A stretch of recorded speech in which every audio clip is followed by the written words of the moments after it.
Olá, meu nome é Irene, eu sou professora do Departamento de Biologia Celular e Desenvolvimento, faço parte da comissão de graduação e estou aqui para falar para vocês um pouquinho o que é o PAI, Programa de Aperfeiçoamento de Ensino. Tá? Então, o PAI é um programa lançado pela CAPES, que é o órgão federal responsável por monitorar e fomentar o a pós-graduação, né, entre outras coisas, no Brasil. E é um programa que foi criado com o PAI destinado a alunos de pós-graduação, nesse caso matriculados na nossa universidade, tanto em mestrado quanto doutorado, com o objetivo de formar vocês, auxiliar vocês a compreender como é que é uma atividade da graduação. Então, como vocês devem saber, no Brasil, um grande mercado para alunos de pós-graduação, depois da sua formatura, depois de conseguir o título e o diploma, seria o mercado de trabalho, seria instituições de ensino superior, onde se faz pesquisa e ensino ao mesmo tempo. Então, aqui nós temos uma situação em que a CAPES reconhece a contribuição do aluno de pós-graduação para a equipe acadêmica de ensino da graduação no futuro e estabelece uma ponte de graduação e pós-graduação para poder melhor auxiliá-los e capacitá-los nessa futura função. Muito bem?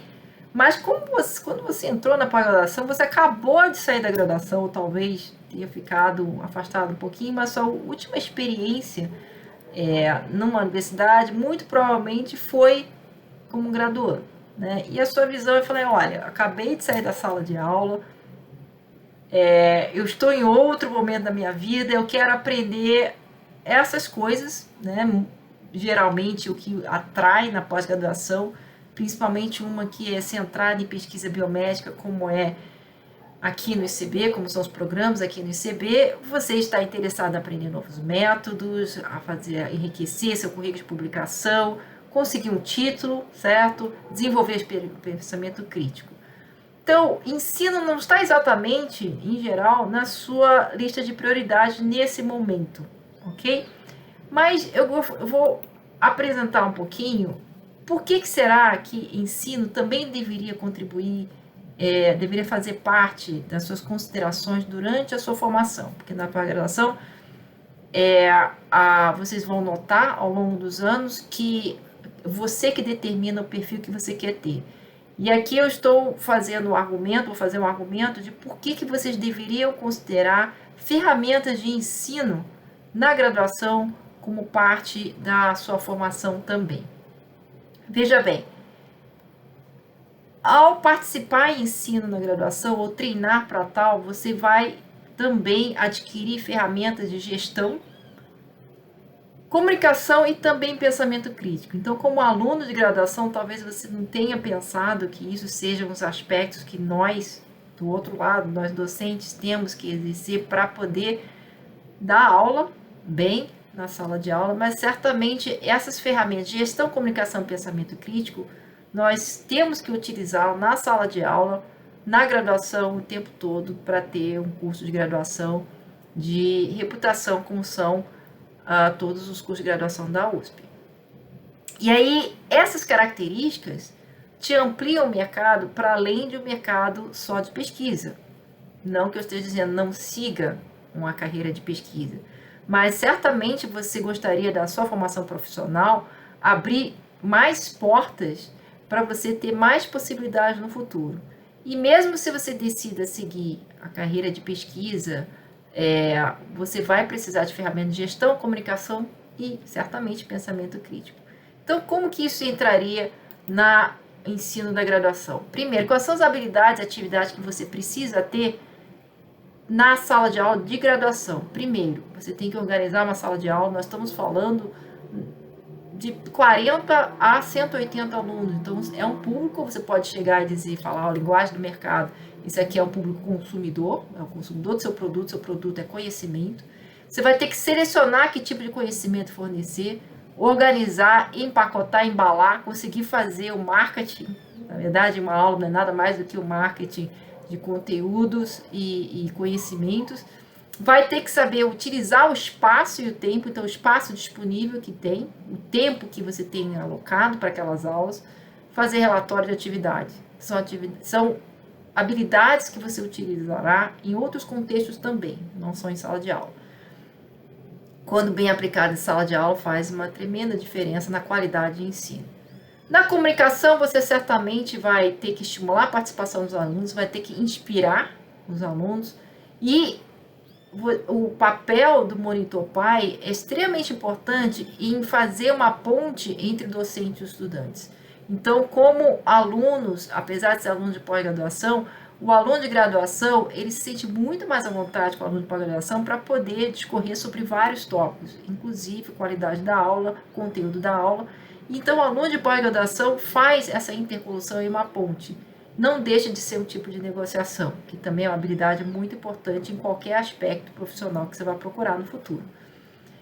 O pensamento crítico, veja bem, você tem que selecionar indicador de desempenho. Quando você oferece um conhecimento, como é que você vai medir como foi absorvido, se ele foi bem absorvido, a qualidade da absorção, a duração da absorção do conhecimento que foi passado. Então, a elaboração de instrumento de avaliação não deixa de ser um momento em que você tem que pensar em indicadores, da mesma forma que você faz para o experimento científico. Portanto, é um pensamento crítico. Seus indicadores têm que estar alinhados com seus objetivos. E também você tem que fazer coleta de índice de aprendizado. Se a sua coleta for imprecisa, você não vai concluir nada sobre a sua qualidade de aula.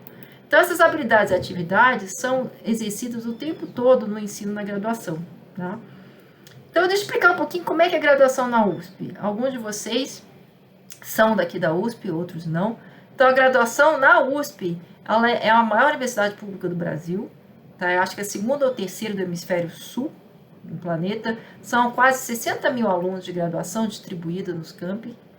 Aqui, particularmente no ICB, nós damos disciplinas para 17 cursos de graduação da área biológica e de saúde, são 73 disciplinas, distribuídas em 7 departamentos. E no total, passam 8 mil alunos por ano. Então, se você for pensar em termos, né, de empresa, microempresa, nós temos anualmente 8 mil novos consumidores. Né? E nós temos que fornecer um produto de qualidade. O tamanho da turma geralmente é de 40 a 180 alunos.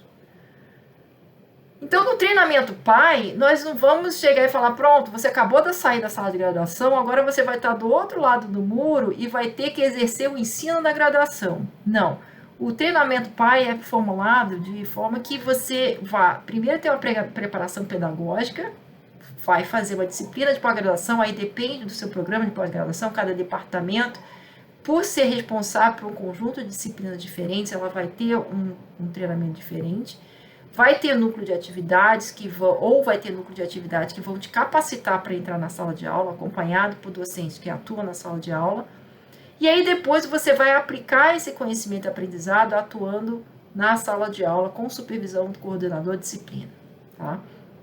Nessa situação, você poderia atuar em vários aspectos, que eu listei agora há pouco. Então, é o chamado estágio supervisionado. Isso aqui vai ser incluído no seu currículo e vai ser contado como crédito, tempo de atividade.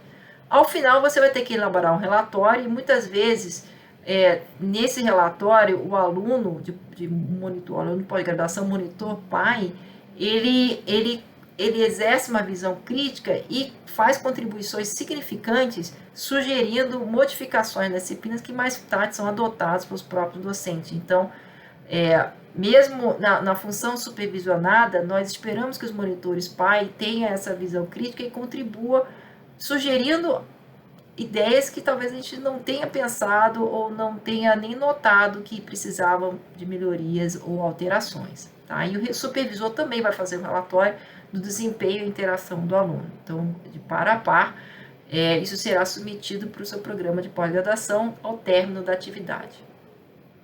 Quem pode fazer? Todos. Todos podem fazer e pelo que eu apresentei, claramente eu acredito que todos devem fazer. Tá? Então, mestrando FAPESP pode fazer, mestrando CAP, CNPq, com certeza, doutorando FAPESP, doutorando CAP, CNPq, quem não tiver bolsa também pode fazer essa atividade. Eu gostaria de demonstrar aqui que o doutorando CAPES, essa atividade é obrigatória, tá? Porque exatamente é um programa da CAPES e a CAPES quer capacitar os seus bolsistas nesse aspecto da vida acadêmica que eles acham que é bem importante para a formação de vocês. O restante dos pós-graduandos estão muito bem-vindos a participar também. Existe uma bolsa PAI, então uma complementação além da bolsa que você já tem, e isso é permitido por todas as agências de fomento. A bolsa PAI ela é concedida seguindo certos critérios, então os critérios são absolutamente objetivos, dá-se uma preferência, como é obrigatório, dá-se uma preferência para o doutorando CAPES. O doutorando, então os níveis são doutorando, vai ter preferência sobre o mestrando para ganhar essa bolsa, o bolsista CAPES, porque é uma bolsa CAPES, sobre os bolsistas CNPq e FAPESP, mas não quer dizer que o bolsista, um mestrando FAPESP, não possa ganhar essa bolsa também, depende muito do ranking dele, uma vez que a comissão de pós-graduação faça essa classificação seguindo esses parâmetros. O bolsista novo vai ter uma preferência sobre alguém que já foi bolsista, porque a ideia é exatamente dar oportunidade a todos, e também se o tempo de ingresso na pós-graduação, se você está mais tempo na pós-graduação, você também tem um ranqueamento, uma preferência maior. Então, usando esses fatores desempatadores, a pós-graduação, a comissão de pós-graduação classifica os alunos de acordo com esses parâmetros e o número de bolsas, porque o número de bolsas não é infinito. Vocês podem ver os parâmetros listados nesse PDF aqui no site do ICB. Bom, então como é que ocorre o processo de você pedir monitoria PAI? Então, primeiro, a comissão departamental de graduação vai determinar quais são as disciplinas que você pode atuar, porque nem são todas as disciplinas que são apropriadas para o treinamento PAI. Algumas são realmente muito complexas e o aluno PAI pode não conseguir seguir o processo todo, muito complexo em termos de gestão, tá? Depois disso, essa lista é divulgada pela pós-graduação, ela é cadastrada pela pós-graduação do sistema, e aí o aluno, vendo a lista de disciplinas PAI que estão disponibilizadas, ele entra em contato com o coordenador da disciplina da graduação, para poder entender um pouco mais sobre a disciplina, ver se os objetivos estão alinhados, porque na verdade, na monitoria PAI, esse coordenador de disciplina é o que vai ser o seu supervisor no estágio em sala de aula, tá? Isso também é um aluno que já fez aquele processo de treinamento que eu falei antes, capacitando a entrar na sala de aula. Então, o aluno se inscreve no JANOS e depois tem a aprovação do coordenador e do orientador. O orientador tem que estar a par dessa atividade, ele tem que concordar. E mais para frente tem o estágio supervisionado, o relatório, a comissão de pós-graduação do seu departamento vai avaliar do relatório para ver se a atividade foi uma atividade realmente que cumpriu as metas dela. E depois, mais para frente, você tem atribuição de crédito pela atividade. Então, você sempre, mesmo que não seja bolsista, você pode atuar de forma voluntária e ganhar crédito pela atividade. O que isso quer dizer? Quer dizer que no seu histórico de pós-graduação vai incluir essa atividade PAI e em concursos futuros, caso você queira prestar concurso na carreira acadêmica, as bancas reconhecem que isso aí é uma atividade de ensino e, portanto, você tem experiência de ensino, tá? Então, é basicamente isso que eu queria falar para vocês. Vocês podem obter mais informações na coordenação de graduação do seu departamento. Aqui tem a listagem, tem a lista dos membros da comissão atualizada para conversar um pouquinho mais sobre as disciplinas. Você quer conhecer um pouco mais de disciplinas, afinal de contas você entrou na pós-graduação. Você não conhece todas as disciplinas que o departamento que abriga seu programa de pós-graduação ministra na sala de aula. Então, seria bom conversar. Pode conversar também a coordenação de pós-graduação do seu departamento. Aqui você tem mais informações, caso queira procurar antes. E também tem aqui no PRPG USP a descrição da atividade para todos os alunos PAI de todas as unidades na USP. Enfim, era isso que eu tinha para falar para vocês. Então, novamente, bem-vindos ao programa de pós-graduação aqui no ICB. Espero que vocês tenham um momento muito produtivo. Esse aqui realmente São os anos da sua vida onde vocês vão aprender bastante. Esperamos que você possam aprender algumas coisas com a graduação também e aplicar em qualquer aspecto da sua vida.